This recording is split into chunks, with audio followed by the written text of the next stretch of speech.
আজ ঘুম থেকে উঠতে উঠতে হয়ে গেছে প্রচুর লেট, বেজে গেছে প্রায় 8:30। বাইরে পড়ছিল বৃষ্টি, এই কারণে সত্যি বলতে আর জাগানোও পাইনি। তো রাস্তা দিয়ে যাচ্ছিল মাছালা কাকু। আমি প্রায় রোজ কিছুদিন থেকে মাছালা কাকুর ডাকটা বিছানায় শুয়ে শুয়েই শুনি। তো বাবা দেখছি মাছালা কাকুর কাছ থেকে মাছ রাখছে, মানে দেখছি তো না, শুনছি।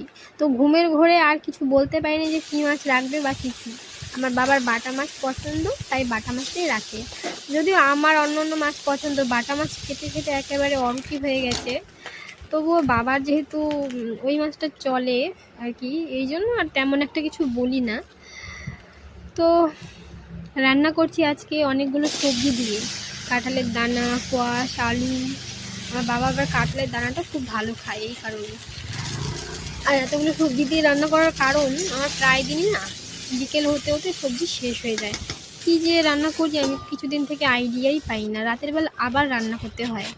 তো তরকারিটা রান্না করার জন্য আমি কয়েকটা মশলা বেটে নিয়েছিলাম, শুধুমাত্র কাঁচা লঙ্কা, আদা আর জিরে। এ দেখো তরকারিটা কষিয়ে নিয়েছি। তো এতগুলো কোয়াশ দিয়েছি কারণ বাবা আলু খায় না, শুধুমাত্র একটা কি দুটো আলু দিয়েছিলাম। তো মশলা টশলাগুলো পুরো ভালো করে দিয়ে বেশ সুন্দর করে কষিয়ে টষিয়ে রান্নাটা করেছি। কিন্তু দুঃখের ব্যাপার এই যে তরকারিটায় আমি নুন দিয়েছি কম, সেটা প্রথমে বুঝতে পারিনি। যাই হোক, কষানোর পর দিয়েছিলাম জল। অনেকক্ষণ জল দিয়ে ঢাকা দেওয়ার পর মাছগুলো দিয়ে দিয়েছি, আর তার পাশাপাশি আমি জিরেটা ভেজে রেখেছিলাম, ভেজে বেটে রেখেছি। তো তরকারি নামানোর আগে কিছুটা কষ গালিয়ে নিয়েছি।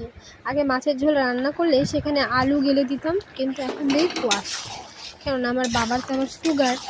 তো আলু তরকারিতে দেই এই বেশি, আগে তো আলুও দিতাম না তরকারিতে, একটাও আলু দিতাম না।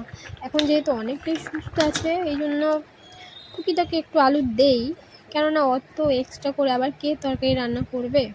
তবে আলুটা গালি না এখন।